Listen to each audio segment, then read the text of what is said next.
Madame, monsieur, bonjour. Merci d'être avec nous. Vous êtes sur Equinox Télévision et bienvenue à Droite de Réponse. Lutte contre Boko Haram, le Cameroun est-il seul au front?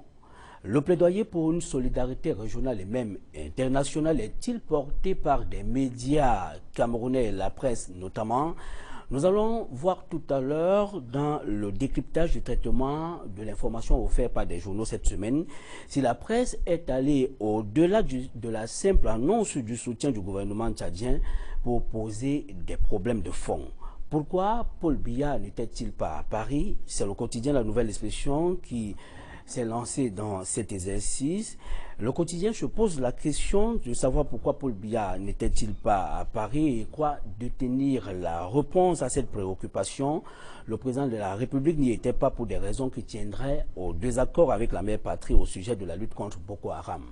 Piste fondée ou piste pas du tout fondée, nous le verrons tout à l'heure. Des journaux continuent de réagir au sujet de la fameuse question de la crise dans l'importation du sucre au Cameroun.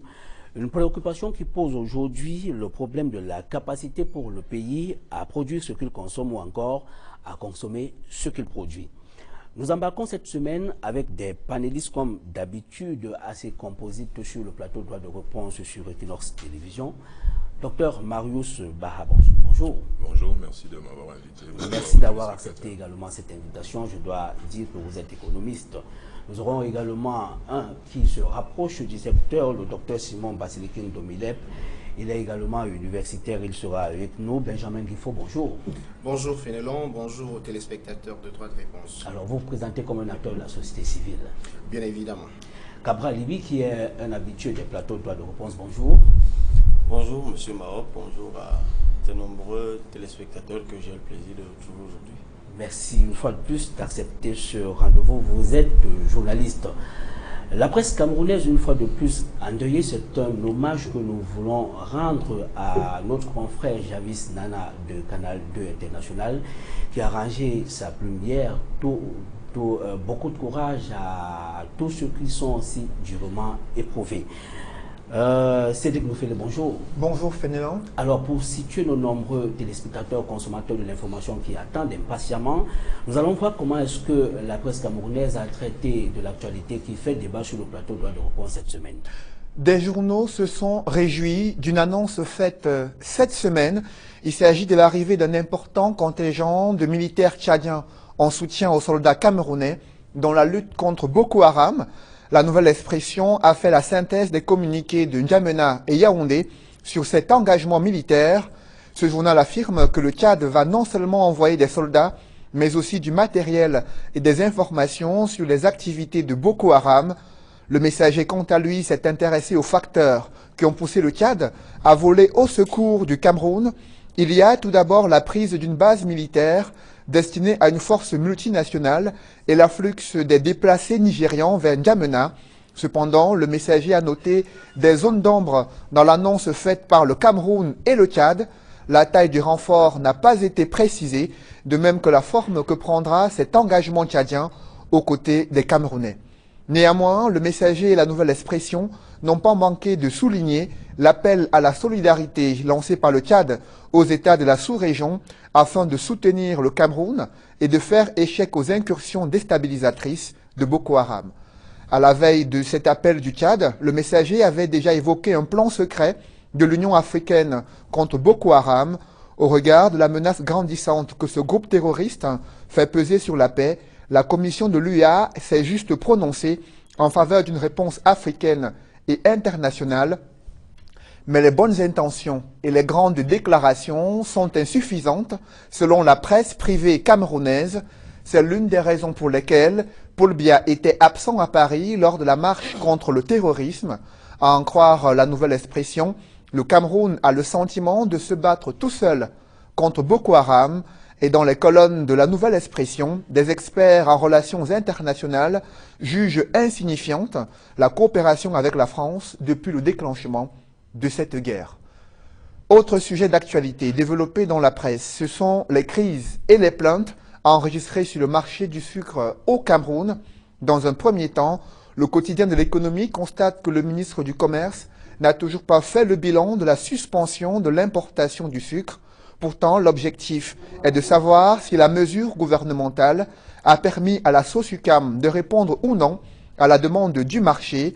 Des opérateurs privés exclus de ce processus d'importation ne cachent plus leurs préoccupations au moment où le prix d'un sac de sucre a flambé sur le marché. Dans son enquête, ce journal spécialisé n'a pu obtenir aucune information officielle sur les raisons de l'absence de ce bilan, mais la presse a jeté son dévolu sur une entreprise privée qui viole la mesure gouvernementale en important du sucre depuis le Guatemala pour le Cameroun, un sucre vendu à un prix défiant toute concurrence. Cependant, des journaux ont certes identifié le promoteur de cette entreprise et ses liens avec le directeur général de la SOSUCAM ont été établis, mais personne n'est allé à sa rencontre pour comprendre sur quelle base son entreprise continue d'importer du sucre au Cameroun alors que le gouvernement a suspendu cette opération. Merci Cédric. Nous faisons, madame, monsieur, vous comprenez, quelques escales. Les deux premières qui sont assez connexes tiennent à la lutte contre Boko Haram et la dernière sur le plan de l'économie, sur le plan de l'agro-industrie. Nous allons certainement y revenir. Alors, Cabral Libi, lorsque vous avez écouté cette revue de presse lancée par Cédric Noufelé, pour ce qui est du premier thème sur la lutte contre Boko Haram, est-ce que vous avez le sentiment que la presse est allée dans les profondeurs parlant du soutien ou alors de l'absence du soutien à la lutte contre Boko Haram en faveur du Cameroun? Écoutez, est-ce que la presse est allée en profondeur? La presse relaie d'abord les faits. Il faut qu'il y ait eu un soutien qui soit relayé par la presse, qui appelle donc maintenant d'autres interrogations ou des réponses à ces interrogations. Et justement, moi je suis resté quelque peu sur ma soif, au-delà de l'information qui nous a été donnée par la presse internationale par ailleurs, sur le déferlement d'un contingent tchadien. J'ai cru lire sur Internet qu'il s'agissait de 400 véhicules, quelque chose comme ça. Moi, mon souci est sur l'articulation juridique de tout cela. D'abord, on s'en félicite, de toute façon. Moi, je fais partie qui, factuellement, ont appelé à ce que le Cameroun soit secouru par d'autres pays dans cette guerre. Ce d'autant plus que pour le Tchad, c'est presque une question de survie pour eux. Vous savez que le Cameroun est la porte d'entrée et de sortie de l'interland tchadien et même centrafricain. Donc eux, ils ont tout intérêt pour leur essor économique que la paix règne au Cameroun et dans ses frontières. Mais la question que moi je me pose aujourd'hui, mais vraiment tout en me félicitant de cela, aucun pays dans le monde ne peut affronter ces mouvements organisés, j'emploie les termes de l'ONU, ces mouvements organisés spécialisés dans la violence et la terreur, tout seul. En tout cas, rares sont les pays qui s'en sortent. Même les grandes puissances comme les États-Unis ont besoin de l'aide des autres pays parce que c'est des mouvements organisés internationaux. C'est des gens qui circulent sur plusieurs territoires. Mais au-delà de cette assistance qui est militaire, la question que je me pose, c'est que qu'est-ce que le Tchad vient faire exactement? Simplement s'aligner aux côtés des Camerounais pour la riposte? Ou alors l'avènement du Tchad permettra de régler le problème du droit de poursuite? Parce que jusqu'ici, moi mon constat est que sur une bande frontalière de 300 km, où vous luttez contre quelqu'un, contre des bandits qui sont de l'autre côté de la frontière et qui ont l'initiative, et vous tout ce que vous faites c'est riposter, même si la riposte peut être difficile et que de nouvelles forces viennent vous assister dans la riposte, il demeure la question de l'anticipation, en fait, ce que les Américains appellent guerre préventive. C'est-à-dire il faut que nous ayons la possibilité d'aller vers l'ennemi, le débusquer là où il est pour anticiper sur ces attaques. Voilà, c'est la première analyse, d'autant de permettre aux autres panélistes de réagir sur le traitement de cette actualité par la presse. Benjamin Guifon. Oui, moi je pense que la presse locale a fait montre d'une sorte de professionnalisme si on va regarder les moyens dont elle dispose et le rendu de l'information. J'ai parcouru la presse depuis le début du mois et je vois que on se rend compte que les assauts ou les attaques Boko Haram et la riposte camerounaise font partie de la grosse information relayée par la presse et avec la plupart du temps des personnes qui s'y trouvent. Maintenant, est-ce que la crise actuelle ne recommanderait pas au ministère de la Communication de venir en aide à cette presse, de permettre à cette presse d'être plus professionnelle. Il est quand même curieux, voire paradoxal, de noter que pour avoir certains détails sur, sur ce qui se passe à l'extrême nord du Cameroun, on soit obligé de se connecter sur des médias étrangers, à la presse ce qui est paradoxal. Et je pense que la sortie du ministre de la Communication... Est-ce qu'en même temps, ça devrait être une excuse pour la presse locale? Parce qu'il y a une information que Cabral Déby est en train de donner une question, et là, on a noté cette semaine que la presse locale s'est contentée plutôt à se poser des questions. La nature du soutien, la taille du renfort, parce que jusqu'ici, le contingent qui a annoncé n'était pas spécifié en termes de quantité. Mais l'information viendrait d'ailleurs, comme d'ailleurs elle figure dans, chez des médias, chez des confrères à l'international. On se pose la question de savoir pourquoi pas la presse locale. Pourquoi la presse locale n'est pas allée à la recherche de telles informations? Vous dites parce qu'elle a manqué des moyens. Parce qu'elle manque des moyens et parce que vous savez la réticence que nos autorités ont parfois à s'ouvrir à la presse locale.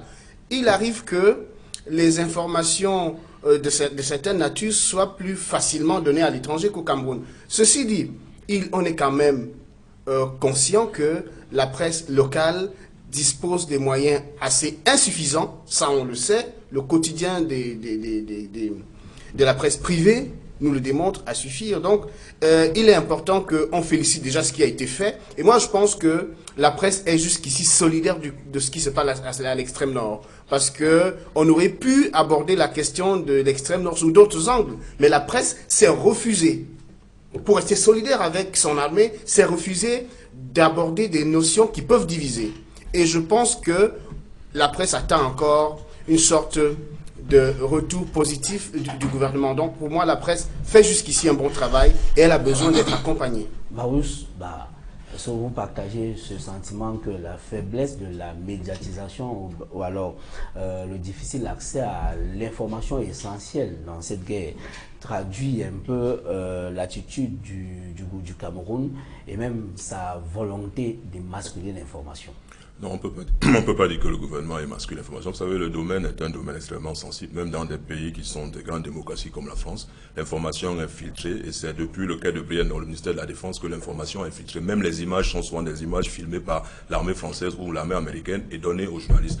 Moi, ce qui m'intéresse au-delà de ces polémiques, est-ce que le Tchad est arrivé à notre secours, avec quel effectif, quelle logistique? Voilà. Voilà. Ce qu'il faudrait d'abord saluer, c'est que pour une fois, l'intégration régionale a un sens un peu plus concret, puisque jusqu'à présent, on parle d'intégration régionale uniquement au plan économique, mais pour l'instant, ça commence aussi à se faire au plan militaire. Ce que je voulais surtout dire, c'est faire comprendre que l'opération Barkhane, qui est l'opération française censée sécuriser toute la zone du Sahel, a pour tête de pont le Tchad. Donc le fait que le Tchad s'intéresse à ce qui se passe au Cameroun et peut-être demain au Nigeria pourra peut-être aider à ce qu'il y ait une fédération des trois armées de ces pays-là pour contrer la menace Boko Haram. Parce que pendant longtemps, on a pensé qu'elle était localisée à un seul pays, le Nigeria. On s'est rendu compte qu'elle s'étend de plus en plus hors des frontières nigérianes. Donc pour ma part, il est question de saluer déjà ce pas vers l'intégration régionale au plan militaire, mais aussi saluer le fait que la presse jusqu'à présent, comme le disait M. Nguifo, est restée dans la droite ligne de l'unité nationale, car il s'agit évidemment d'une agression contre notre pays. Et ce n'est pas le moment justement de créer des divisions. Docteur Simon Basilique Ndomilek, bonjour. Bonjour. Merci de nous retrouver. C'est moi qui vous remercie de m'avoir invité. Alors, nous sommes sur l'appréciation du traitement de l'information par la presse au sujet du soutien annoncé du gouvernement tchadien à travers un contingent de soldats qui devrait être envoyés pour coopérer dans la lutte contre Boko Haram aux côtés du Cameroun. Évidemment, M. Mahop, on ne peut que se réjouir, hein, parce que quand on est en danger, comme disait un responsable de l'UPC que je ne voudrais pas nommer ici, quand on se noie, même un serpent, quelquefois, vous croyez qu'il peut vous sauver. Pourquoi je reviens à cette image?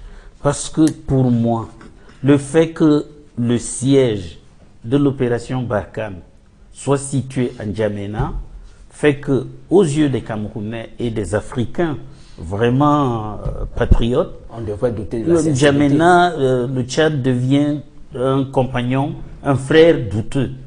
Ça existe hein, dans des familles, qu'un frère préfère aller de l'autre côté. Mais enfin, puisque nous devons nous en tenir au fait, je crois vraiment que nous devons nous réjouir que le Tchad soit venu.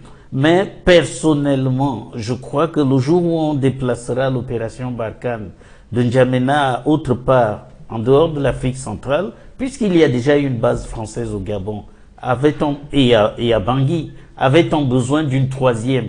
Ça, c'est la recolonisation qui revient. Et moi, je crois que le président Déby ait accepté la chose. Et ça fait de lui un bon Africain, un bon président, mais tout de même un Africain sur qui je jette un regard plutôt circonspect. Bon, donc nous devons nous réjouir, nous autres Camerounais, parce que c'est une bagarre qui n'est pas à la hauteur d'un seul pays. Quand on sait qui est derrière Boko Haram, c'est pas l'objet du débat, mais il faut savoir que ces gens-là sont surarmés, entraînés, équipés. Apparemment, ils ont tout ce qu'il faut pour déstabiliser nos pays. Et donc, qu'on se mette tous ensemble. Et je crois que, comme le rappelait mon prédécesseur, il vaut mieux que d'autres États de l'Afrique, de la CEMAC, prennent le pas du Tchad et viennent à notre secours. Parce que vous vous souvenez, si le Cameroun n'avait pas soutenu l'État de la Fédération du Nigeria au moment de la guerre du Biafra, cette guerre-là, le Nigeria l'aurait peut-être gagnée, mais elle l'aurait gagnée beaucoup plus tard. Alors aujourd'hui, nous devons en appeler aux autorités nigérianes pour qu'ils nous renvoient l'ascenseur. Benjamin Guifo, est-ce qu'il faut douter de la sincérité de ce soutien? Est-ce que cette solidarité aurait un goût amer? Ah non, je pense pas. Ça y va de l'intérêt du Tchad aussi. Parce que si la maison du voisin brûle et que vous n'y apportez pas un seau d'eau, attendez voir ce que ça vient. Donc le Tchad aussi a intérêt à ce que ces soi-disant djihadistes, j'emprunte le terme du président de la République, n'éclaboussent pas le Tchad ou ne s'étendent pas au Tchad. On a vu venir les choses au Nigeria. À un moment donné, on n'a pas su que le Cameroun allait être autant attaqué par la secte islamique Boko Haram. Par rapport à l'apport tchadien, j'ai envie de saluer le fait que Idriss Déby lui-même ait conduit ses troupes à la bataille. Pour moi, c'est symbolique, c'est significatif. Ça booste le moral des troupes.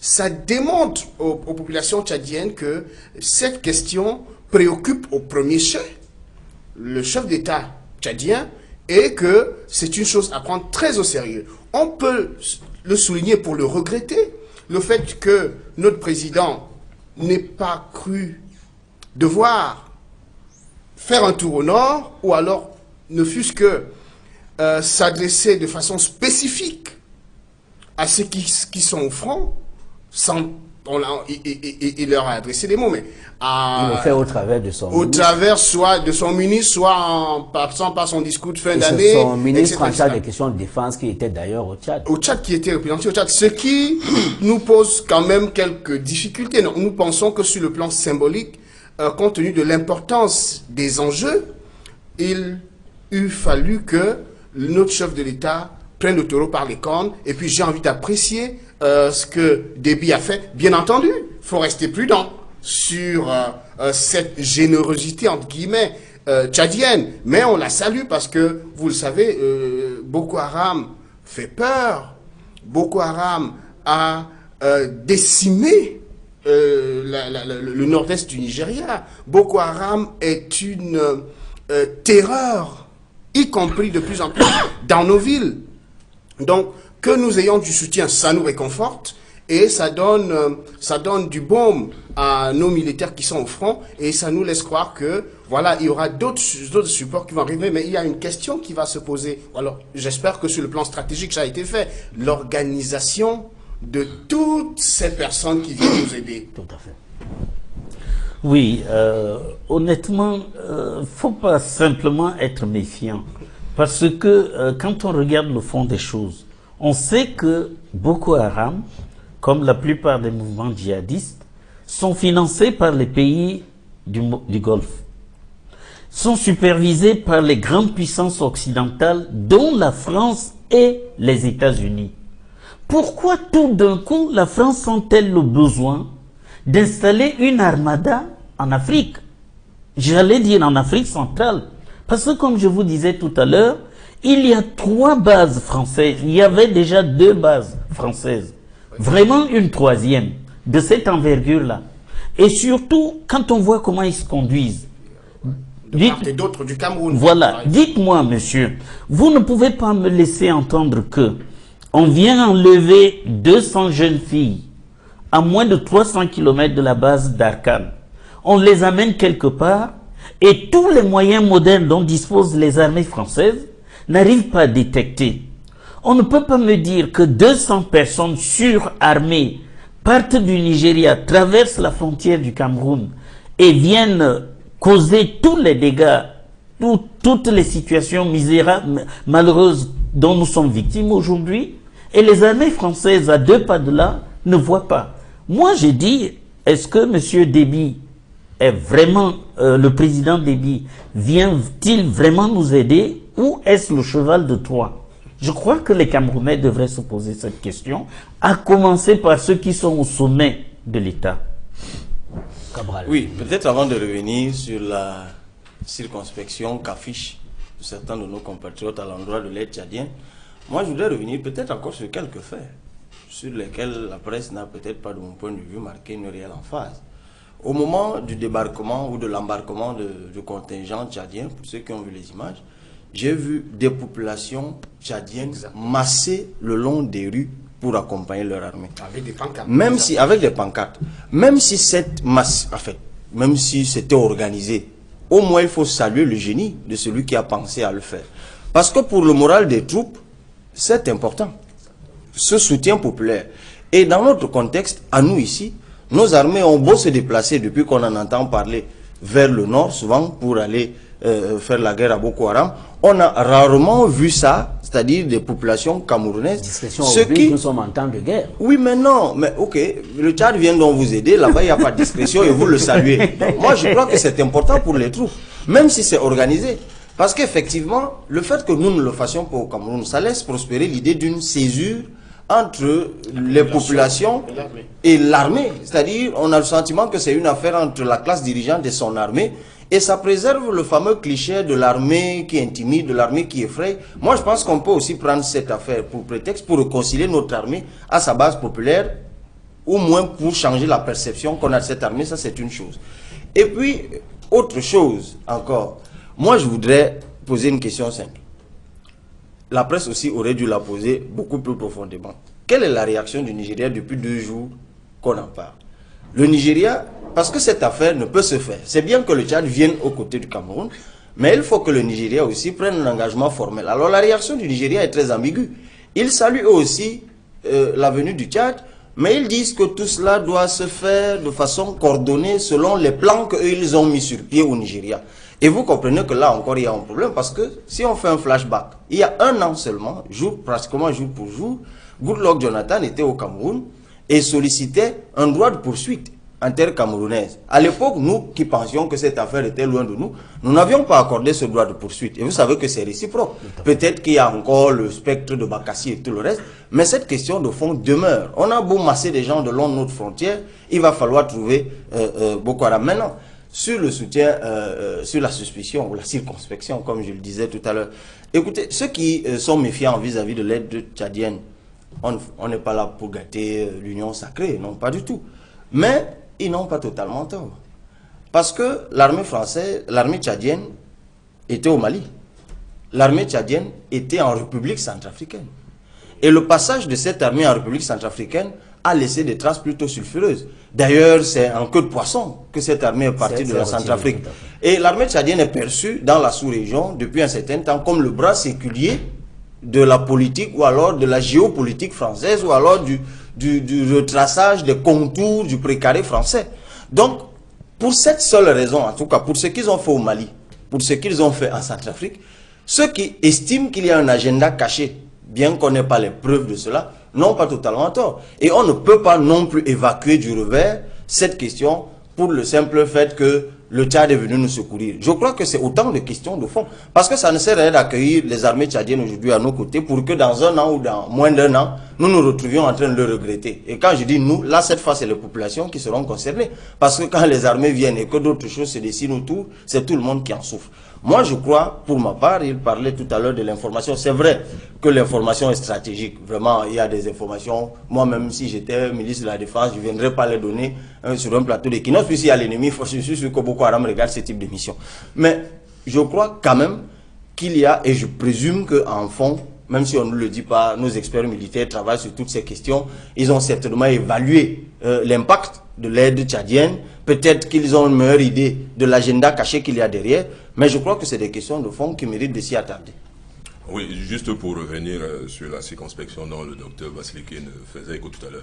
Bon, vous savez, il y a une francophobie ambiante dans notre pays. On voit la main de la France partout, dans nos difficultés économiques, dans nos difficultés militaires, dans nos difficultés sociales. Mais pour l'instant, la difficulté est que notre pays est attaqué. Et je pense que c'est une bonne chose que des armées étrangères viennent nous aider. Maintenant, dans quelles conditions viennent-elles nous aider? Quel est leur agenda caché? Quelles sont les intentions secrètes qu'il y a derrière ça? Je pense quand même que nous sommes dirigés par quelqu'un qui est au pouvoir depuis très longtemps, qui sait très bien qui il a comme voisin et qui, depuis 32 ans, n'a pas pu être déstabilisé. Je ne pense pas que c'est à la fin de son règne qu'il se laissera déstabiliser de cette façon-là. Donc, attendons de voir ce que l'armée tchadienne va apporter et demain ce que l'armée nigériane pourra apporter en termes de collaboration et surtout voir ce que l'opération Barkhane peut faire dans l'optique de l'intervention tchadienne. Donc, pour l'instant, pour ma part, je ne peux pas me prononcer parce que je ne sais pas très bien qu'est-ce que l'armée tchadienne est réellement venue faire, avec quelles conditions elle est venue travailler avec l'armée camerounaise et qu'est-ce que le Cameroun attend de cette armée-là. Autant de choses qui seront certainement communiquées en temps opportun. Vous savez que le ministre de la Communication est le porte-parole du gouvernement. À un moment ou à un autre, peut-être qu'il nous dira exactement ce que cette armée est venue faire, comment elle va le faire et avec quel encadrement de l'armée camerounaise. Alors, oui. Est-ce qu'on ne note pas une sorte de carence en termes de soutien de toute la communauté internationale? On se souvient quand même que le Cameroun a plusieurs fois participé aux opérations de maintien de la paix. Aujourd'hui, le fait qu'on soit en train de psalmodier un soutien avec toutes les circonscriptions possibles ne prouve-t-il pas qu'il y a une carence en la matière?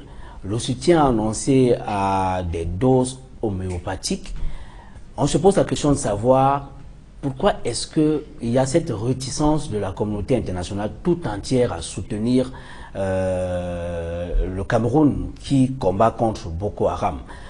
Cabral Libye, est-ce que vous avez le sentiment en même temps que la presse locale porte suffisamment sur les doyers? Est-ce que vous avez le sentiment que la presse, au-delà du factuel, creuse en profondeur pour voir ce qui ne va pas? En tout cas, elle essaie de creuser. Moi, j'ai le sentiment en lisant la presse qu'il y a ces questionnements qui sont récurrents. C'est-à-dire pourquoi nous sommes abandonnés, pourquoi nous sommes abandonnés.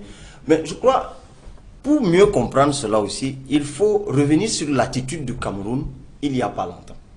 Jusqu'à il n'y a pas longtemps, le Cameroun était lui-même réticent à participer même à cette affaire. C'est-à-dire Boko Haram, jusqu'à un certain temps, était perçu comme l'affaire des Nigérians. J'ai rappelé ici qu'il y a un an seulement, Goodluck Jonathan faisait des pieds et des mains pour avoir le soutien actif du Cameroun. Et le président de la République disait que c'est une question nigéro-nigériane. Voilà, nigéro-nigériane. Aujourd'hui, alors lorsqu'on se comporte comme tel, évidemment, si maintenant il y a une affaire camerouno-camerounaise, pourquoi voulez-vous donc que les gens soient pressés de venir soutenir? Parce qu'en même temps, il y a cette idée qui en fond, c'est que quelque part Boko Haram n'est pas seulement ce qu'on croit être au Nigeria, c'est que Boko Haram, en tout cas lorsque vous observez même le discours de Shekau, à l'époque lorsqu'on a enlevé les Chinois, Shekau a dit je ne suis pas concerné, Boko Haram n'est pas concerné, c'est votre affaire là-bas au Cameroun. Bon, aujourd'hui le même Shekau, il doit être un peu drogué des fois, il dit bon maintenant Paul Biya, attention, je vais te faire ci, je vais te faire ça. Donc il y a bien, parce que le Boko Haram qui, en fait, comme a dit un président, le Boko Haram qui est au Cameroun, n'a au Cameroun ni revendication politique ni revendication religieuse comme c'est le cas au Nigeria. Qu'est-ce que Boko Haram cherche tant sur la terre camerounaise? C'est aussi une question aujourd'hui qui demeure sans réponse. Mais au-delà de tout cela, il n'y a que c'est un mouvement terroriste qui agit au Cameroun. Donc, moi je crois que l'attitude du Cameroun justifie en partie la réticence de la communauté internationale, puisque nous n'avons pas appelé à l'aide. Maintenant que nous appelons à l'aide de façon ostentatoire, je crois que non seulement le Tchad vient, mais il y a l'Union africaine qui, il y a peu, il y a quelques jours, a annoncé, bon, vous savez, les choses de l'Union africaine, ça prendra un an. Simplement ça prendra un an pour que ça devienne quelque chose. Les exactions de Boko Haram. Et même, oui, on sait très bien qu'on n'en attendra pas grand-chose, pas plus qu'elle a pu sauver le Mali ou la RCA ou un autre pays, cette Union africaine. Donc, de toute façon, on va revenir au vieux schéma des précarés, où comme les Américains interviennent là où ils ont des intérêts, les Français interviendront là où ils ont des intérêts, donc ils interviendront au Cameroun. Et moi je crois, effectivement, peut-être c'est une question connexe, on ne le dit pas suffisamment dans la presse, mais moi je crois que parmi les plans d'urgence, puisque la mode est au plan d'urgence, je pense qu'il faut aussi un plan d'urgence aujourd'hui pour la partie septentrionale et pour la partie de l'Est, notamment. Parce que l'un des facteurs de prospérité de ce mouvement terroriste, c'est bien aussi l'extrême paupérisation des peuplements de ces régions-là. On se rend compte qu'il est facile pour les gens sous-scolarisés. Moi, je suis allé notamment à l'extrême nord avec une mission de l'UNICEF. J'ai pu me rendre compte à quel point, dans certaines parties du Cameroun, il fallait encore supplier des parents pour envoyer des enfants à l'école, et c'était en 2014. Parfois, c'était non loin de Garoua, non loin de Maroua, c'est des choses que j'ai vues de mes yeux. Donc, avec des gens sous-scolarisés et paupérisés, il n'est pas très difficile, la religion aidant, de les enrôler avec quelques billets de banque. Et je crois qu'aujourd'hui, c'est bien d'accueillir le Tchad, c'est bien de faire tout ce que nous faisons, mais je voudrais aussi qu'à l'interne, je voudrais sentir qu'à l'interne, il y a une réelle prise de conscience pour transformer le terreau de ce Boko Haram. C'est-à-dire que les populations, qu'on les intéresse à autre chose, qu'on ait un véritable plan d'action pour développer ces deux parties du Cameroun, pour qu'elles ne soient plus enclines à être enrôlées si facilement. Sur l'abandon du Cameroun. Oui, sur l'abandon du Cameroun. Je voudrais dire que, vous savez, je viens d'une culture, on est en Afrique. Quand vous venez à mon deuil, je viens à votre deuil. Monsieur le Président Biya a toujours brillé par son absence lors des regroupements africains, même pour gérer la question de Boko Haram. La deuxième chose, nous sommes sur le plan politico-militaire. Il y a ce qu'on appelle le lobbying. Si les attaques contre l'État du Cameroun avaient un retour suscité dans notre gouvernement, une sorte d'intérêt, on aurait mis en branle un plan de lobbying pour susciter comment on va dire ça, pour pousser les autres à nous soutenir. Mais il y a une troisième chose, le fait que sur le plan local, qu'il y ait une organisation qui mette en branle toutes les composants de la société. Ça aurait pu envoyer un signal pour dire attention, voilà une question nationale, voilà une question qui a pu fédérer tous les éléments de la nation. Mais là, on se rend compte que on a l'impression que la guerre contre Boko Haram ne concerne que le gouvernement de la République, les citoyens, les partis politiques, notamment ceux de l'opposition, la société civile, sont... Qui fait cette impression? C'est l'attitude des pouvoirs publics ou alors l'attitude de la masse? C'est l'attitude et les agissements des pouvoirs publics. C'est à eux d'impulser un mouvement d'ensemble. C'est à eux de susciter l'intérêt. C'est à eux de courtiser, entre guillemets, tous les autres qui peuvent venir les aider. On n'a pas eu l'impression que ça a été fait. Maintenant que vous avez vu, je ne sais pas si c'est une coïncidence que ce soit après que le chef de l'État ait appelé à l'aide lorsqu'il s'adressait aux diplomates que le Tchad ait réagi. Peut-être qu'ils attendaient ce prétexte-là pour réagir. On n'est pas dans les secrets, mais on voit qu'il y a eu une action, une réaction.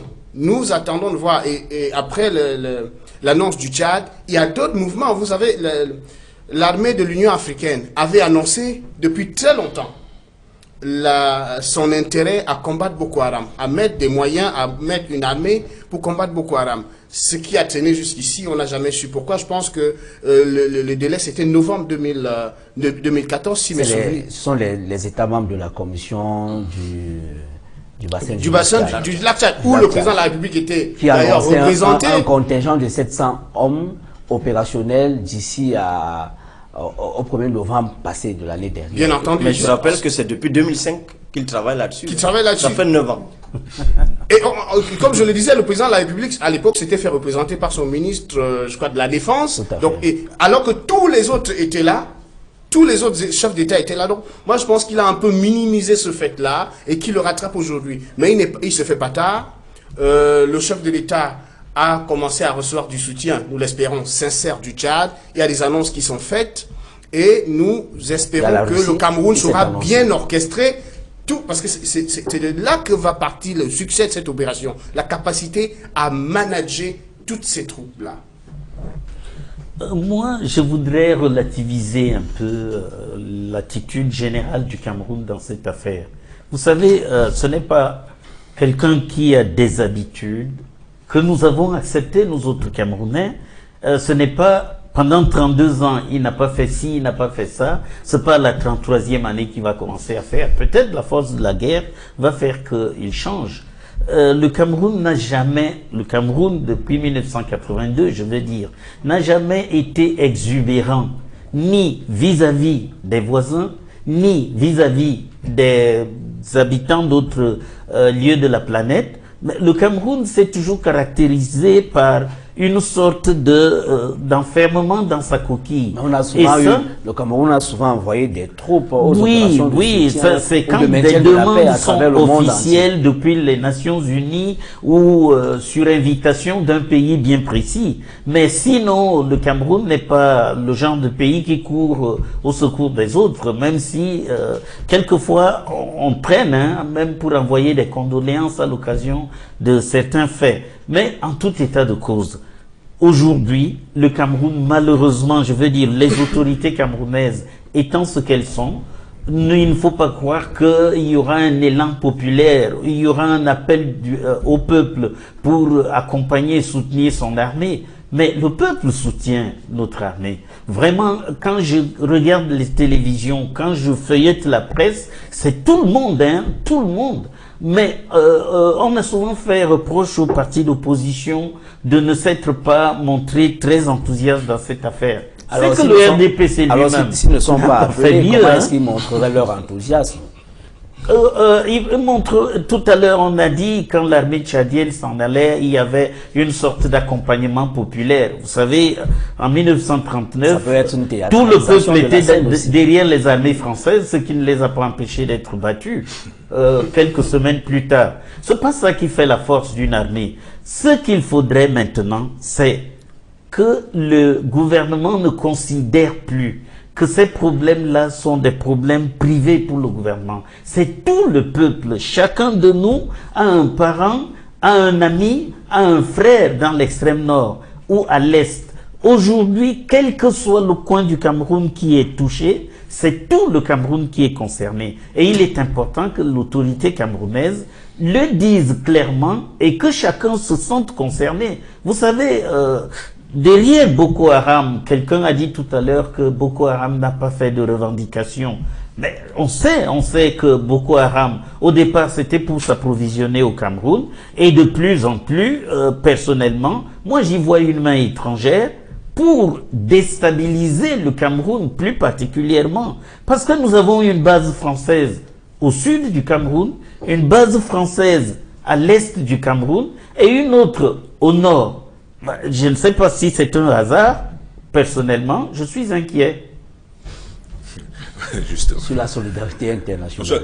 Est-ce que vous avez le sentiment que le Cameroun est abandonné au front? Non, je ne pense pas qu'il soit abandonné au front. D'abord, pour que la solidarité internationale agisse, il faut que le Cameroun fasse la demande. C'est ce qui a été fait. Et je pense que les instances sont en train d'étudier la question. Bon, l'Union africaine, on sait que ça prendra du temps, mais également les Nations unies, parce qu'il faut réunir le Conseil de sécurité, faire jouer le chapitre 7 sur la sécurité pour que les troupes peut-être étrangères puissent arriver. Mais je voulais surtout insister sur un fait qui est beaucoup plus intéressant pour moi. Vous savez, les interventions internationales ne se font pas comme ça par philanthropie. Ce sont des questions de géostratégie, de géopolitique. Si Boko Haram s'était attaqué au Nigeria, par exemple, au delta du Niger, là où il y a le pétrole du Nigeria, je ne suis pas sûr que ce mouvement-là aurait perduré jusqu'aujourd'hui. Si Boko Haram s'était attaqué à un domaine qui était beaucoup plus sensible pour les intérêts étrangers, peut-être que l'intervention internationale se ferait beaucoup plus grande.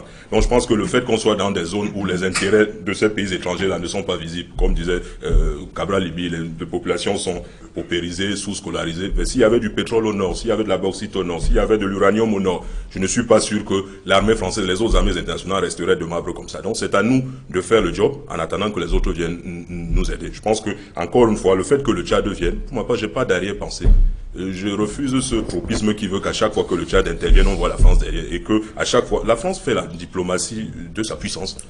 Elle a des troupes tout autour du Cameroun. Bon, pendant longtemps, jusqu'à aujourd'hui, le Cameroun a résisté. Rien n'empêchait que le Cameroun accepte. Si on a refusé d'avoir une base au Cameroun, ça veut quand même dire qu'on a une diplomatie beaucoup plus libre que celle de nos pays voisins. Et je ne pense pas que depuis 32 ans que le président Biela, le fait qu'il y ait eu 2 bases avant, la troisième au Tchad, ça a déstabilisé le Cameroun. Donc je ne pense pas que cela soit une manœuvre de déstabilisation. Encore une fois, attendons de voir ce que l'aide du Tchad va nous apporter, et surtout ce que derrière cette aide, parce que je pense que si le Tchad s'est bougé, ce n'est pas par hasard. Et que la tête de pont de l'opération Barkhane étant le Tchad, je pense qu'à un moment ou à un autre, la France se sentira obligée d'intervenir parce qu'il y va de ses intérêts d'une certaine façon. En même temps, est-ce qu'on ne s'inquiéterait pas du fait que depuis le début de cette guerre, que la France ne se prononce pas de manière manifeste, de manière officielle, la France qui est dans une coopération traditionnelle militaire avec le Cameroun?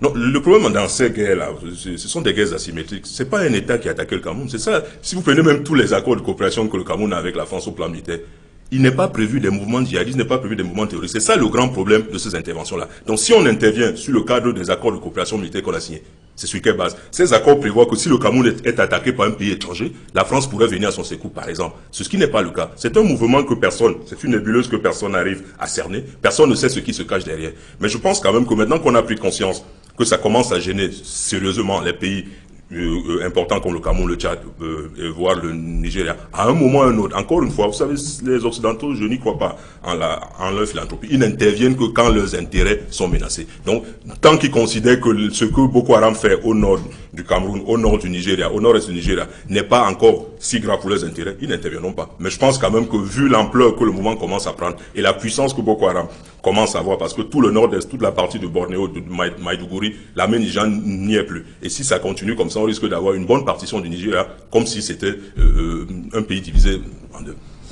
Oui, moi je voudrais ajouter, juste suggérer que nous ne suspections pas le Tchad aussitôt, parce que ça risquerait de freiner un peu leur élan. Vous savez, la communication en cette période est très délicate. Donc, suspecter le Tchad qui est venu peut-être avec une très bonne foi pourrait donner l'impression, vous savez, ils sont partis en catastrophe de la RCA, justement à cause de ces suspicions-là. Donc, il ne faut pas que, actuellement, je pense qu'il y a des instances dans ce pays qui travaillent pour voir le niveau de sincérité de ci ou de ça et qui peuvent protéger le Cameroun. Donc, sans vous couper la parole, M. Guifo, au Tchad, la suspicion était avérée parce qu'ils sont entrés derrière l'ancien président. Là, donc, on pouvait très mal voir comment aujourd'hui que l'ancien président est tombé, il pourrait être honnête et servir le nouveau président. C'est pour ça que la suspicion était avérée. Maintenant, au Cameroun, on ne voit pas la base de la suspicion. C'est pour ça qu'il faut pas aller beaucoup plus en besoin. C'est vrai que tout le monde se pose la question, que vient chercher le Tchad au Cameroun? Bon, c'est une question légitime. Maintenant, il y a des façons de les poser. Voilà. Il y a des façons de les aborder. Pour le moment, le Tchad, notons que le Tchad est quand même la première puissance étrangère qui nous soutient. Donc ne les repoussons pas. Ça pourrait décourager ceux qui en avaient l'intention. Donc pour le moment, disons que on va observer le Tchad et on va leur dire merci d'être venus. Non, à la question que vient chercher le Tchad au Cameroun, on a tout au moins une réponse toute faite. Le Tchad vient nous aider. Par humilité, acceptons-le. C'est d'abord une aide que nous recevons du Tchad. Ça veut dire que, en termes simples, la situation nous débordait déjà nous-mêmes un peu. Le Tchad vient nous aider, ils ont des militaires plus aguerris, ainsi de suite. Ils ont des informations. Et ils ont des informations avec l'aide de Barkhane, notamment. C'est une armée de métier surtout. Exactement. Je suis totalement d'accord, c'est une armée de métier. Et puis, on a beau éluder cette question. Moi, je préfère même qu'on ne l'évoque pas maintenant. Vraiment, le moment est à la pacification de nos frontières. Parce que la question, c'est si l'opération Barkhane qui appartient à la France a des informations sur ce qui se passe aux frontières camerounaises, mais la France, eu égard à nos relations sécuritaires, aurait bien pu donner ces informations à l'armée camerounaise. Tout à fait. Mais pourquoi? Pour que les informations que détient la France servent aux frontières camerounaises, il faut que ces informations transitent par un pays étranger qui vient donc les mettre en pratique sur le sol camerounais. Ça veut dire qu'il y a problème. Je pose des questions un peu idiotes, hein. Je ne suis pas militaire, mais je dis au quartier, on pourrait très bien se poser idiotement ce type de questions. Mais c'est peut-être pas le moment. Par contre, sur la tiédeur, et c'est la question que tu as posée tout à l'heure, sur la tiédeur de l'aide française ou du soutien français, mais ne faisons pas non plus comme si on ne savait pas ce qui se passait. La vérité, c'est que les rapports entre Paul Biya, Hollande, Sarkozy avant ne sont pas les plus chaleureux. Et même la réputation diplomatique de ces derniers mois n'y a pas changé grand-chose. Donc, on sait très bien que de ce côté-là, on ne nous aime pas beaucoup depuis un certain temps. Quand je dis nous, enfin, je parle de notre chef d'État. Et puis, leurs prises de position en France, publiquement, sur l'alternance en Afrique, sur l'alternance au Cameroun, sont connues de tous. Et puis récemment, à Dakar encore. Et moi, je dis, et puis, il parlait de 32 ans tout à l'heure. 32 ans, ça apprend tout à tout le monde. Ce qui est vrai, c'est que le management du renouveau est un peu sectaire. C'est-à-dire qu'on redoute toujours l'autre. à l'interne comme à l'international. Seulement le débat à l'interne au Cameroun, vous avez vu parfois sur des sujets cruciaux, la prise en compte de la proposition de l'autre, parce qu'il est de la société civile, parce qu'il est de l'opposition, est toujours difficultueuse. On a le sentiment qu'au Cameroun, seuls ceux qui sont au pouvoir ou alors qui ont la faveur du décret ont la science infuse et doivent décider de tout. Nonobstant tout ce que nous pouvons dire, comme nous pouvons souvent, nous crions à tue-tête, ils n'écoutent pas. Et c'est la même chose à l'international.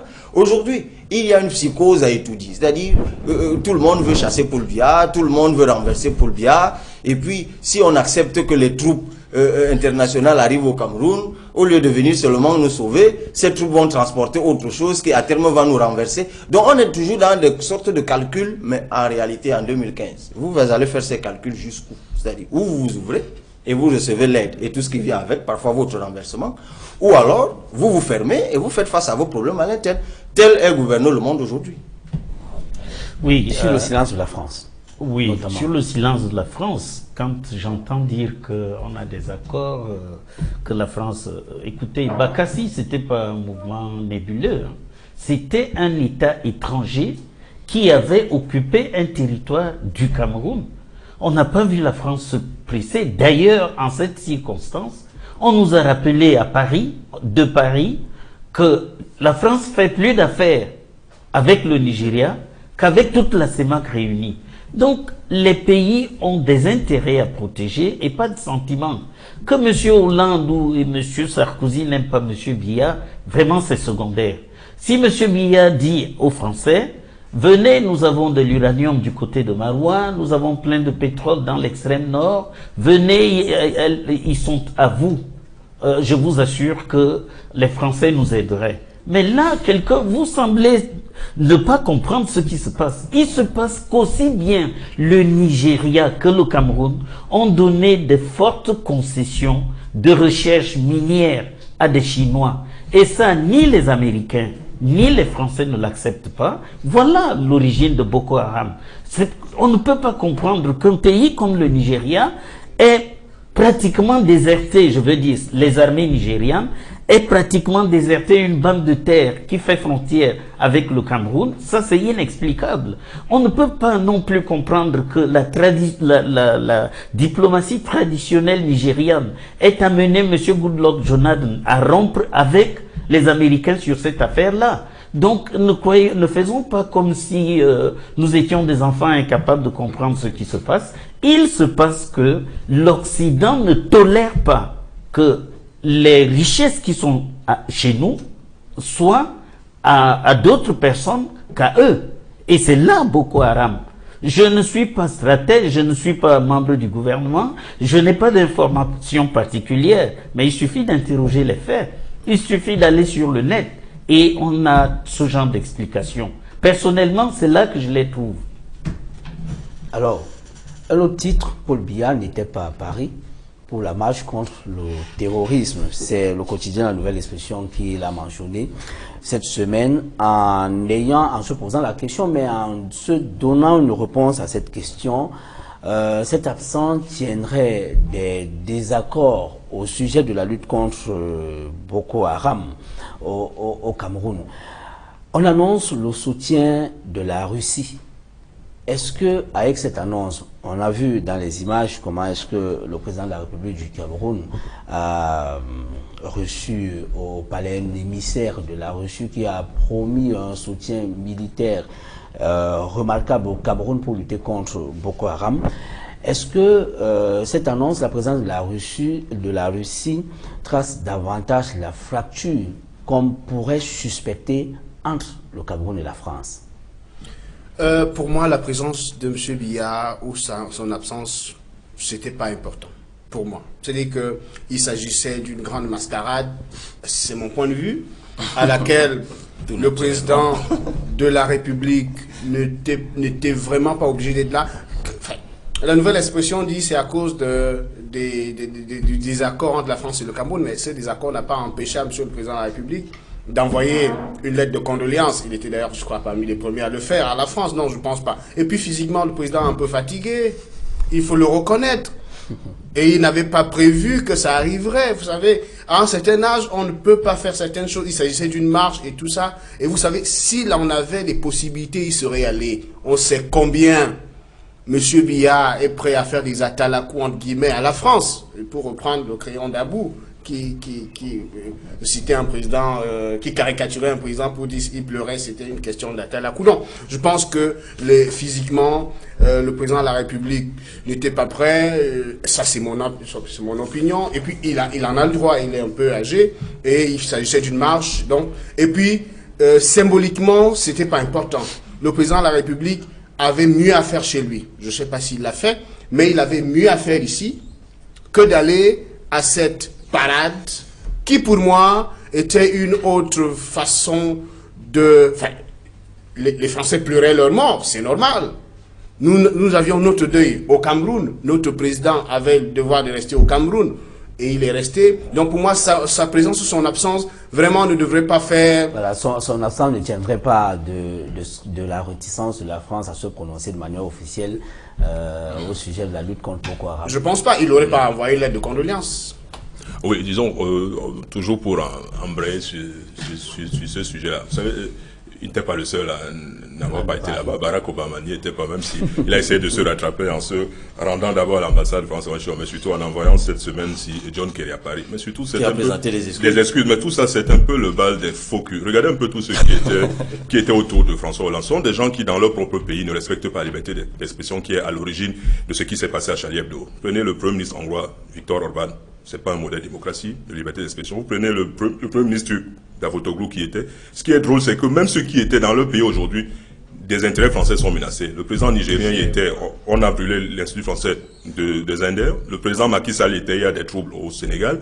La reine et le roi de Jordanie étaient, il y a des troubles en Jordanie. Donc tout ça ne sert pratiquement à rien. Et puis surtout, comme disait M. Kibotalo, vous savez, c'est un Français qui a dit « je préfère la Corrèze aux Zambèzes ». Nous aussi, on peut préférer Kolofat à Vincennes. C'est-à-dire que le président il y avait autre chose à faire que d'aller défiler sur les Champs-Élysées, alors que lui-même, il est attaqué par un groupement islamiste qu'il ne maîtrise pas tout à fait totalement. Et puis surtout, deuxième chose à retenir, c'est qu'il y a quand même ici au niveau du littoral, le gouverneur lui-même qui allait présenter ses condoléances à la communauté française. Le gouverneur, c'est quand même un corps constitué qui représente le chef de l'État. Donc je ne pense pas qu'il ait fait ça sans l'autorisation de la hiérarchie. Ça montre bien qu'on a compati, sans oublier l'alerte officielle que le président a adressée au gouvernement français et au peuple français pour présenter les condoléances et la compassion du peuple camerounais. Donc sa présence en tant que telle n'était pas, à mon avis, fondamentale, mais ça n'a pas empêché que le peuple camerounais, comme le gouvernement camerounais, compatisse à la souffrance de la France. Mais surtout, dernière chose, c'est pour ça que je dis encore que c'est vraiment un bal des faux culs. Et comme disait Bruno Mazur, au faux culs, je préfère les vrais.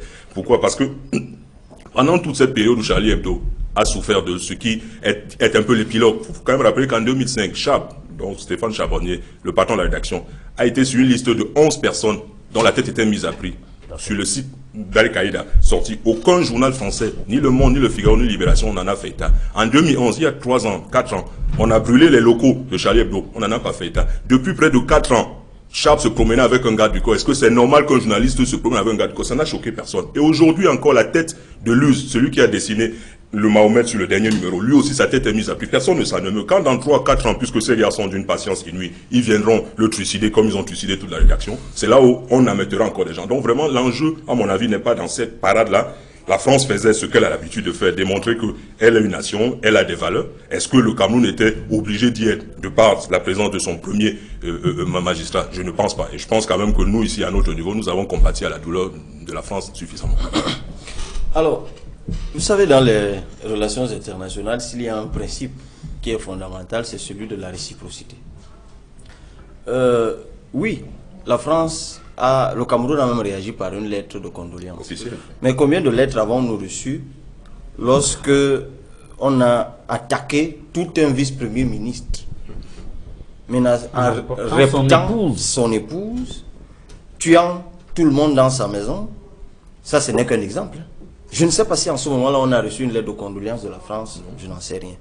Je ne parle pas de tous ces autres. Il y a eu 12 morts en France, mais vraiment, toutes les vies, 17. Voilà. Toutes les vies humaines sont importantes. Que les gens meurent en Chine ou ailleurs, quand un être humain meurt, c'est toujours un sujet de contrition. D'accord.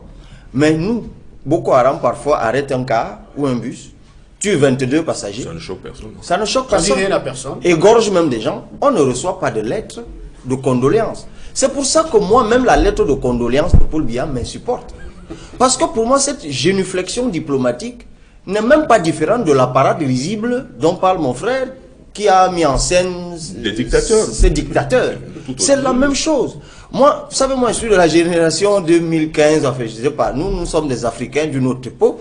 Nous pensons que l'Afrique doit se battre à se construire par elle-même et que nous ne sommes plus obligés de ramper devant ces puissances. C'est inutile, c'est même honteux à la réalité. C'est pour ça, oui, les vies sont mortes, mais la réciprocité, s'il y a donc un désaccord, à quoi ça aura même servi? C'est juste l'hypocrisie diplomatique? Moi, je ne crois pas. Et c'est pour ça que le questionnement de la presse, il est en effet pertinent. Parce que à quoi le président Biya nous a-t-il donc habitués les années antérieures? Oui, je peux comprendre peut-être parce qu'il est vieux aujourd'hui, comme tu le disais, et que la marche c'est difficile. Mais non, pas du tout. En fait, il y a quelques années, il a marché plus que tout le monde au comice agro-pastoral. Il s'était préparé. Hein. Oui, il pouvait très bien se préparer à aller marcher, puisque ça a été annoncé plusieurs jours à l'avance. On aurait bien pu lui donner tous ses produits pour qu'il soit fort. Non. Moi, je dis, le président Biya nous a habitués ces dernières années, et parfois, ça nous l'acceptons jamais, ça nous a toujours heurté. Cette sorte, c'est des mots un peu forts, mais je les répète à l'envie, cette réputation diplomatique, cette génuflexion, il faut tout le temps. Je ne sais pas de quoi ces gens se sentent redevables. Parfois mal élus, c'est vrai, la France est le premier pays à le reconnaître comme tel, mais il faut qu'on passe. Est-ce que vous savez que le président Biya a quand même été convoqué en France 2 jours avant sa fête nationale? En ce moment-là, il n'était pas fatigué. Pour le sommet de Paris. Pour le sommet de Paris, convoqué carrément. Et il y est allé, et c'est de là-bas d'ailleurs qu'il a annoncé la guerre, que son pays était en guerre. Il a annoncé en France, De Gaulle l'avait fait à son époque, mais il était contraint de le faire hors de son pays. Lui n'était pas obligé de le faire hors du Cameroun. Donc, lorsque vous avez montré les années antérieures, vous avez affiché cet attachement à un pays, il est tout à fait normal que la presse de votre pays s'interroge sur votre absence à un moment crucial comme celui-là qui se passe dans le pays que vous affectionnez tant. Et je suis donc d'accord avec une nouvelle expression que effectivement, le président Biya a dû, par son absence là-bas, voulu démontrer à la France très clairement qu'il n'était pas content de la réaction qu'ils affichaient vis-à-vis de ce qu'il endurait dans son pays. Et moi, j'espère que c'est vraiment cela et que ce moment-là marque le départ d'une autre façon de faire, de nouveaux rapports avec la France. Peut-être d'égalité, peut-être de plus de respect. C'est ça mon problème. Moi, je dis, je félicite même, je le fais rarement, moi je félicite le président Biya de ne pas avoir été là-bas parce que c'était une parade inutile qui allait participer de l'hypocrisie diplomatique habituelle, mais ça ne doit pas seulement s'arrêter là. Il faut qu'on ait le courage aujourd'hui de dire à la France, ben écoute, vous ne pouvez pas être à Barkhane ici, on souffre ici, vous avez des drones au-dessus du Tchad, ça veut dire que vous pouvez, c'est vrai, que même les drones américains n'ont jamais pu trouver les FARC en Colombie, mais de toute façon, on sait très bien où se trouve quand même ce Boko Haram, mais oui, mais comme les intérêts ne sont pas aussi cruciaux que ça, on nous laisse dans les problèmes. Ils collectent de même des informations, les drones américains au-dessus de la forêt colombienne.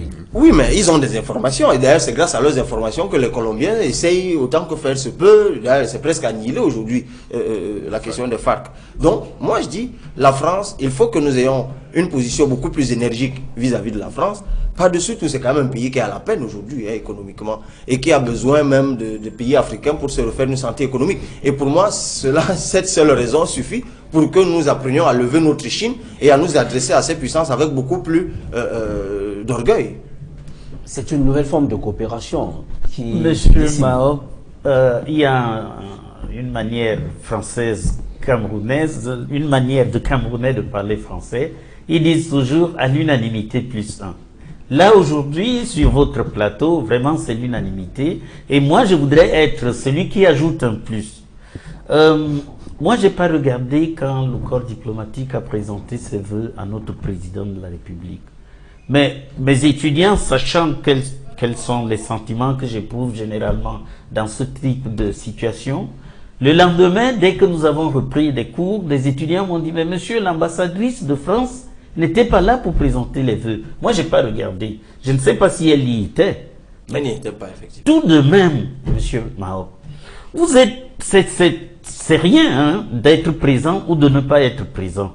Mais on connaît l'habitude. On sait les habitudes diplomatiques en la matière. Que l'ambassadrice de France ne se soit pas présentée avant cet événement, pour cet événement-là, ça signifie qu'il y a quelque chose. Et je ne vois pas pourquoi le président de la République n'aurait pas réagi pareil. En tout état de cause, C'était vraiment inutile. Et mes prédécesseurs ici l'ont dit. Nous avons des dizaines de morts à chaque fois. Les Français, ça leur dit rien. Et puis, parce qu'il y en a 17, hein, vous avez dit. 17. Personne ne doit se réjouir de la mort d'homme, d'une mort d'homme. Mais vraiment là, c'est triste. Et puis, qu'est-ce que c'est que cette affaire? Moi, j'ai lu j'aime lire la presse caricaturiste, notamment le Canard enchaîné. Vous savez qu'il y a 2 journalistes de Charlie Hebdo qui ont réchappé. Mais comme leur opinion n'est pas celle que la France officielle veut, ils ne sont invités dans aucun plateau de télévision. Pourquoi donc notre président se serait dérangé? Et même, si tu permets, il embraye là sur un sujet, merci de m'accorder quelques secondes, pour dire, mais vraiment, je veux bien comprendre. La liberté d'expression, nous en jouissons ici, la preuve, nous sommes assis là, nous disons à peu près ce que nous pensons. Mais je pense que les religions des gens méritent davantage de respect. Moi, je crois, pour ma part. Dessiner le Dieu de quelqu'un ou le Messie des gens, parfois à 4 pattes, parce qu'il faut revisiter les unes de Charlie Hebdo. On s'arrête. C'est dur, hein. Mais c'est très dur quand même. C'est de la provocation. C'est de la provocation pure et simple. Et après que 17 personnes soient mortes, on se permet encore de dessiner un nouveau Mahomet pour continuer à provoquer. La liberté d'expression. C'est bien que la France... Oui, mais non, mais la liberté d'expression doit avoir des limites aussi. C'est vrai, juste une chose. Et le pape l'a dit. Juste une chose pour emboîter le pas.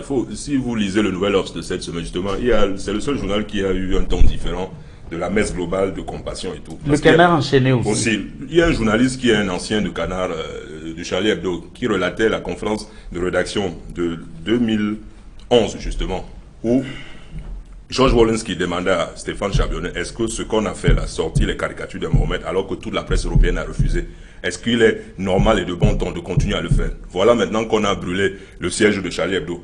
Nous croyons invulnérables, mais un jour, quelqu'un viendra ici et nous tuera tous. 4 ans après, on est justement venu, on les a tués tous. C'est dans le Nouvel Obs de cette semaine, et c'est un journaliste qui était à l'époque dans la rédaction du Canada. C'est une façon de dire que même à l'intérieur de la rédaction, il y a des gens qui trouvaient qu'ils sont peut-être allés un peu loin.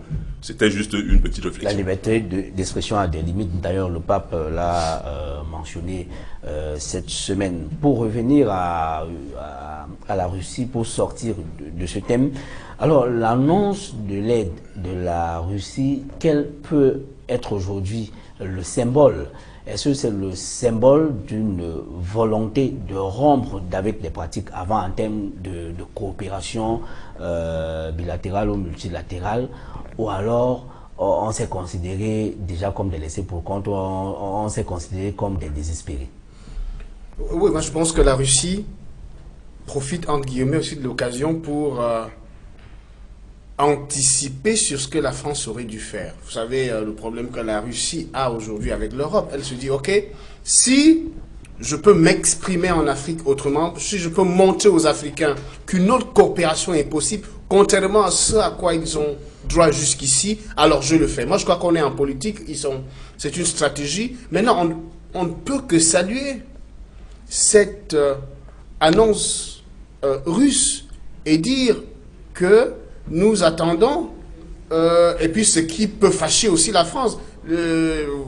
On le sait tous, hein, la Russie aujourd'hui c'est la bête noire, il faut bien que... Mais sa présence, son annonce pour le soutien du Cameroun est une annonce non seulement politique, mais diplomatique aussi. Donc c'est une annonce diplomatique un peu pour gagner ce que la France est en train de perdre en Afrique. Juste pour aller dans le même sens, le fait que la Russie s'intéresse à nous, faut pas oublier, la Russie fait partie des BRICS, hein, les 4 ou 5 pays les plus émergents, si je puis m'exprimer ainsi. Ça veut dire quoi? Moi, ce qui m'intéresse avec ces pays, que ce soit la Russie, la Chine, l'Inde, l'Afrique du Sud ou le Brésil, c'est qu'ils ont démontré qu'il y avait un autre mode de développement que le mode occidental. Pendant longtemps, avant que l'émergence des BRICS ne soit ce qu'elle est aujourd'hui, on a pensé que pour se développer, il fallait suivre le modèle occidental. Non. Ces 5 pays-là ont démontré qu'on pouvait se développer en suivant un autre modèle. Et ce qui m'intéresse dans leur modèle, c'est qu'ils ont maintenu leur tradition, ont assimilé celle des Occidentaux et aujourd'hui sont en train d'être mieux économiquement que ces pays occidentaux. Donc je pense que suivre l'exemple de ces pays-là pourrait nous apporter beaucoup. Et puis la Russie, c'est un grand d'Europe, c'est un grand du monde, c'est un pays avec lequel on devrait coopérer depuis, je rappelle, qu'il fait quand même partie des 10 pays qui nous ont reconnus dès 1960. Donc ça veut dire qu'en termes de relations diplomatiques, on aurait dû faire des choses depuis 54 ans qu'on n'a pas pu faire. Et aujourd'hui que la Russie se rend compte qu'elle est bloquée en Europe, bloquée en Occident, à cause de sa politique et surtout du fait qu'elle ne plie pas l'échine devant l'Occident, parce que c'est la question syrienne qui amène tout ce qu'on vit aujourd'hui entre la Syrie, entre la Russie et l'Union européenne et au-delà le monde occidental. Donc je pense que le fait qu'il nous s'intéresse à nous, c'est une voie, une piste comme une autre pour que nous aussi nous embrayions sur le chemin de l'émergence, puisque c'est la politique économique qui est menée actuellement. Alors moi je dis, chaque fois que le Cameroun diversifie sa coopération, moi je me pose toujours une question. Est-ce que c'est un choix franc et sérieux, ou alors c'est un choix contingent ou un choix d'étape pour rendre la France jalouse? C'est la question que je me pose. Si on va vers la Russie uniquement pour montrer à la France, pour vouloir gagner davantage l'estime de la France, ça c'est pas intéressant. Et le sentiment que j'ai eu les années antérieures, c'est que des fois, on faisait des entames de diversification, et puis la France nous rappelait, et on rentrait en courant, on suspendait notre diversification. Quand ça se compliquait à nouveau avec la France, on recommençait la diversification. Pour moi, c'est un jeu absolument ridicule. Je partage totalement son avis. Il faut qu'aujourd'hui, nous nous inscrivions dans une diversification de coopération à l'effet à terme de tirer le ferment de ces différents modèles pour construire le nôtre. Quand je dis le nôtre, le modèle africain. Il faut bien qu'un jour nous sortions de cet affranchissement. Ce n'est pas nous qui le disons. Ici, Kwame Nkrumah, depuis le conscientisme, le disait déjà. Donc, c'est seulement à ce détail-là que je voulais préciser que, bon, parfois, les attitudes du Cameroun m'inquiètent sur ce plan. C'est-à-dire, la Russie, mais ce n'est pas la première fois que la Russie fait des offres au Cameroun. Depuis des années, moi, je vois la Russie essayer de faire des offres au Cameroun. Alors, maintenant, comme on a un petit souci, une petite froideur avec la France relativement à Boko Haram et tout le reste, on va faire semblant de tendre la main à la Russie. Encore que, faites attention, une puissance, c'est une puissance. Moi, je dis, c'est vrai, le modèle pour modèle. Mais la Chine, aujourd'hui, on a un sérieux problème de transfert de technologie, même avec la Chine, dans le cadre de coopération sud-sud. Comme quoi, même la Russie, ça peut être bonnet, blanc, blanc, bonnet. Eux-mêmes viennent à un moment pour reconquérir des espaces, pour consolider leur puissance, et c'est tout à fait normal dans le cadre des relations internationales. Allons vers toutes ces puissances, mais y allons pour tirer le meilleur et puis nous bâtir véritablement. Oui, moi je pense que si les ennemis, les amis de nos ennemis ne sont pas forcément nos ennemis, l'Afrique, parce que je préfère dire l'Afrique plutôt que le seul Cameroun, a intérêt à choisir la voie de la Russie. Parce que au moins on sait à quelle sauce on va être mangé. C'est une autre sauce en tout état de cause. Vous faites votre, comment on appelle la sauce avec laquelle on mange la salade. Vous la faites de la même façon et vous êtes constipé le lendemain. Ça fait donc 50 ans, monsieur, que nous sommes mangés à la sauce française et nous sommes constamment constipés.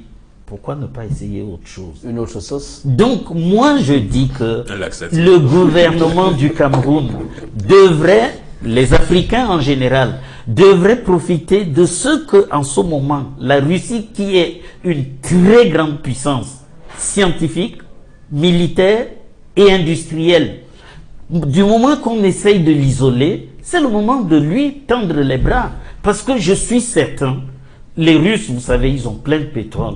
Ils ont du gaz, en veux-tu, en voilà. Mais les Français nous en veulent parce qu'on a donné un peu de pétrole. On a l'intention de donner un peu de pétrole aux Chinois. Parce qu'ils n'en ont pas, les Français. Les Russes en ont. Et puis, surtout, les accords iniques que nos pays ont signés en 1960 par des gens qui, au Houphouët-Boigny, Senghor excepté, étaient à peu près incapables de comprendre ce qu'ils signaient. Ces accords-là ne peuvent plus se répéter. Aujourd'hui, si on doit négocier et signer quelque chose avec un pays nouveau, eh ben, nous avons des Camerounais qui seront capables, même si c'est écrit en alphabet cyrillique, de traduire l'équivalent en alphabet français, en alphabet latin, et de dire non, ça, je ne signe pas. Ça, je suis hésitant. Ne peut-on pas déplacer une virgule? En 1960, messieurs, nous avons signé les yeux fermés des choses qu'aucun État au monde n'a jamais signées. Et ça, si on y met fin, moi, je me réjouis. Alors, pas de croissance économique sans paix, pas de paix sans sécurité. Je voudrais, pour refermer ce plateau, évoquer ce dernier thème de cette dernière escale, c'est autour de l'économie. On a vu cette semaine encore que la presse a continué d'évoquer cette fameuse question de l'importation du sucre. avec ce qu'elle a dénoncé comme gabegie du gouvernement camerounais, qui a suspendu l'autorisation de l'importation du sucre dans le secteur. Mais on trouve des acteurs aujourd'hui qui continuent d'importer le sucre. Cabral Libi, est-ce que cette question n'est pas une question singulière face à une autre question un peu plus globalisante à laquelle la presse se serait intéressée, c'est-à-dire notamment l'économie de traite, l'économie où l'agriculture de survie, la consommation même de manière générale? Est-ce qu'il faut rester sur ce qu'on pourrait qualifier de gabegie, parce que c'est une question de gouvernance, la distribution, la déclinaison des autorisations d'importation? Est-ce qu'il ne faut pas aller au-delà? C'est bien d'aller au-delà. Il y a des questions de fond que charrie cette problématique qu'a soulevé la presse. Mais peut-être avant d'aller au fond, justement, il faut déjà féliciter le travail que la presse a fait, parce qu'elle a mis en lumière, moi je me suis beaucoup intéressé, elle a mis en lumière un autre scandale, comme il y en a beaucoup dans notre pays. C'est bien de parler de la sécurité aux frontières et tout le reste, mais pour un pays qui est en guerre, on observe encore, et puis à cause de cette guerre, il y a beaucoup d'opérateurs économiques qui sont dans le désarroi. Il y en a même déjà qui ont fait faillite parce qu'on ne le dit pas suffisamment. À cause de ce problème à la frontière avec le Nigeria, il y a une économie formelle et informelle dans ce qui se faisait de ce côté. Beaucoup de Camerounais sont aujourd'hui dans le désarroi. Et vous vous rendez compte que à l'interne, il y a encore... Qu'est-ce qui se passe-t-il? J'étais dans ce studio, je ne l'ai pas oublié. On a fait ce débat dans ce studio avec Joseph-Antoine Bell qui était assis là et d'autres personnes, où on commentait le document du secrétaire général de la présidence de la République qui instruisait au ministre, sur haute directive du chef de l'État, de suspendre toute autorisation d'importation de sucre. À l'époque, la question a fait polémique. Parce qu'en suspendant l'importation, ça allait provoquer la pénurie. Ce sucre n'arrive pas à satisfaire les attentes du marché. Ce sucre autour de 140 000 tonnes, il en faut 300 000 tonnes. Tout naturellement, il faut importer. On a suspendu toute autorisation. Curieusement, nous apprenons qu'en novembre et en janvier, il y a une entreprise qui, elle, importe.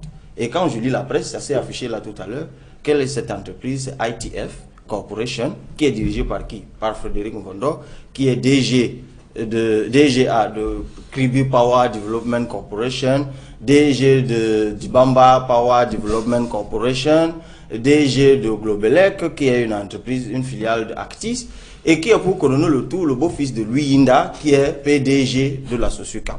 Lui, il se permet, son entreprise à lui, se permet d'importer du sucre. Mais à qui la faute? Non, mais à qui la faute? Est-ce que la presse est allée chercher justement à qui incombe cette responsabilité, à qui incombe cette gabegie? Est-ce que vous avez l'impression qu'une entreprise peut se lever et commencer à opérer des importations alors que les autorisations d'importation sont suspendues? La presse a d'abord établi les faits.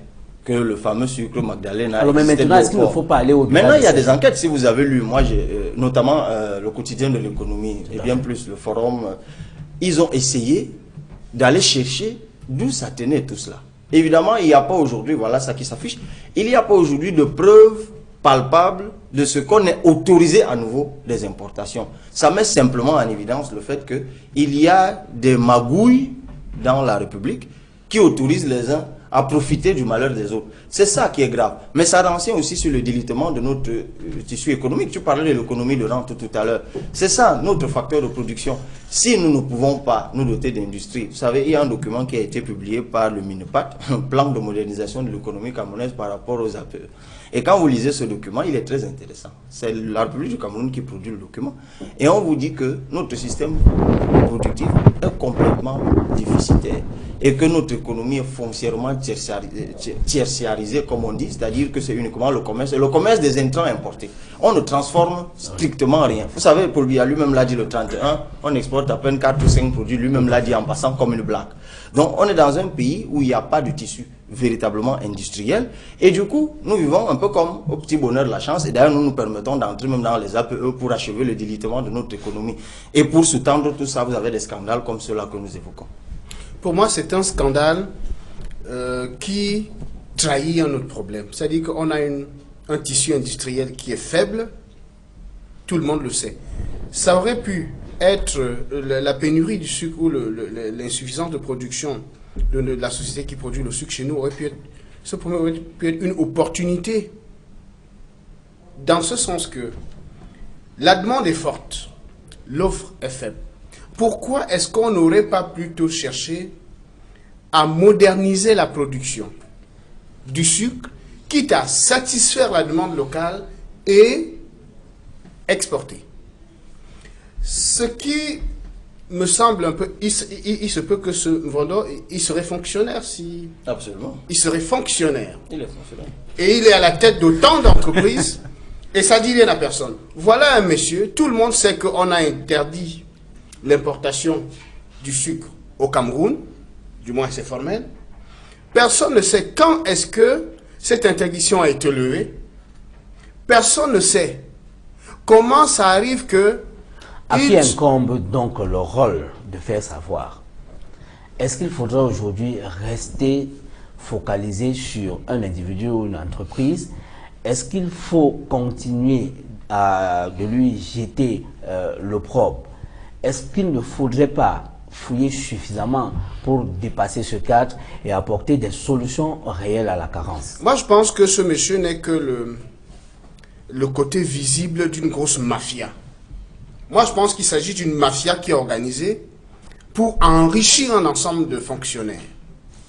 Et au-delà de cette mafia qui tue notre économie, on ne peut pas développer un pays en important.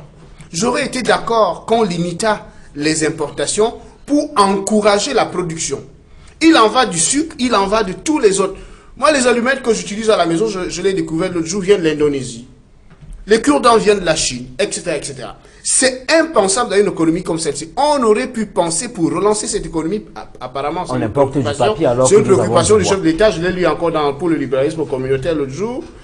C'était une préoccupation, mais on a l'impression que personne n'a envie que le Cameroun se développe parce qu'on est en train de tuer le peu d'entreprises de transformation qui existent pour encourager de façon illégale les importations, je veux dire illégales et injustes, parce qu'il y avait des opérateurs dans le secteur qui étaient bien établis, qui avaient un système de distribution bien connu, qui respectait la législation et tout, et voilà un monsieur qui surgit de nulle part, on a neutralisé tous les autres concurrents, il a le monopole dans la commercialisation, dans l'importation, ce qui est une injustice à laquelle la presse a voulu juste attirer l'attention, et je pense que ce n'est pas à la presse de pointer les coupables. Oui, juste une petite digression, il a parlé du livre du président Biya pour le libéralisme communautaire, juste à titre d'information.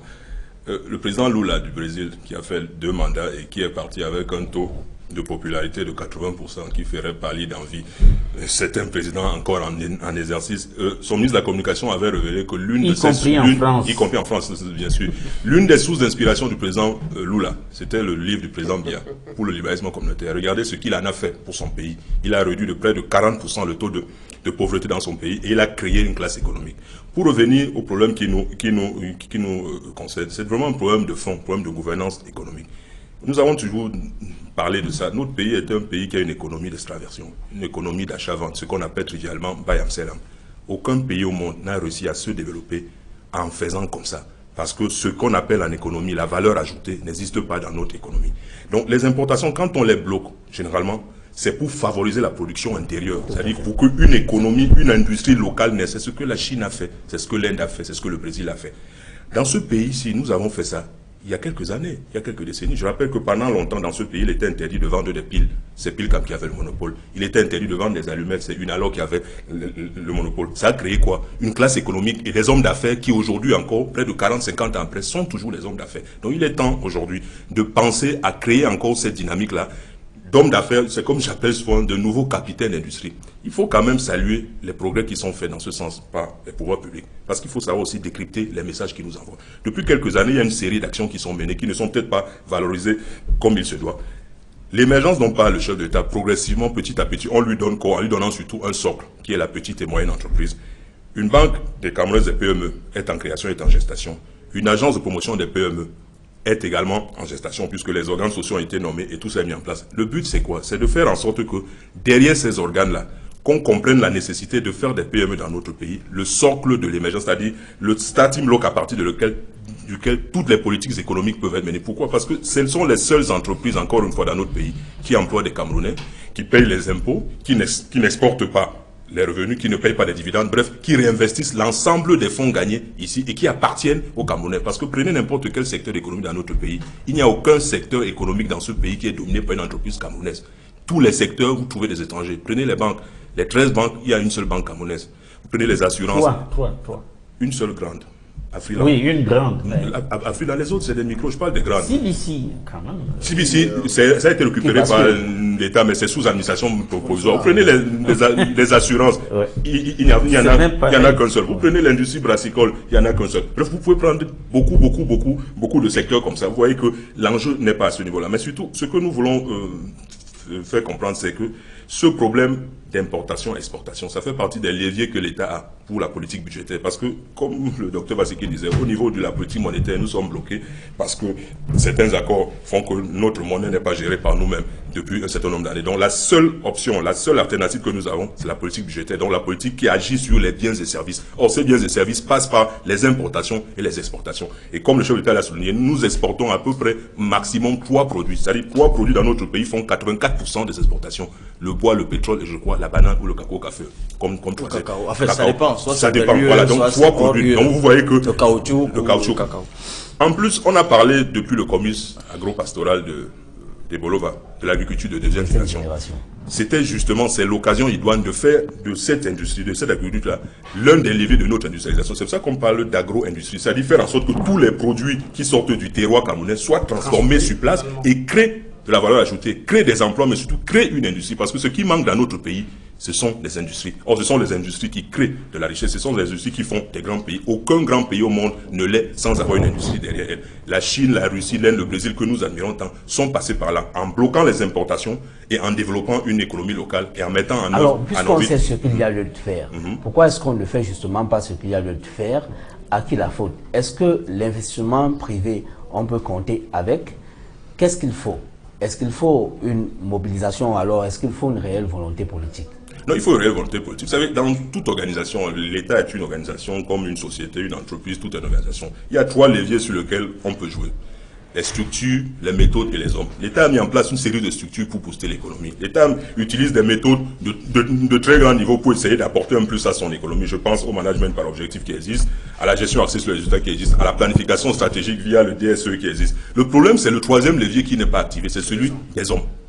Il commence à comprendre petit à petit avec le partenariat public-privé qu'il faut instiller à l'intérieur des instances gouvernantes de notre pays une partie de privé. C'est pour ça que vous voyez que dans ces organes que l'État crée, que ce soit la Banque des PME, que ce soit l'Agence de promotion des PME, à l'intérieur vous trouvez les membres de la société civile, vous trouvez les membres des organisations professionnelles, ce qui n'était pas le cas avant. Ça veut dire que désormais on prend en compte la donne privée, dont les hommes, pour aider à ce que l'économie prenne de l'ampleur.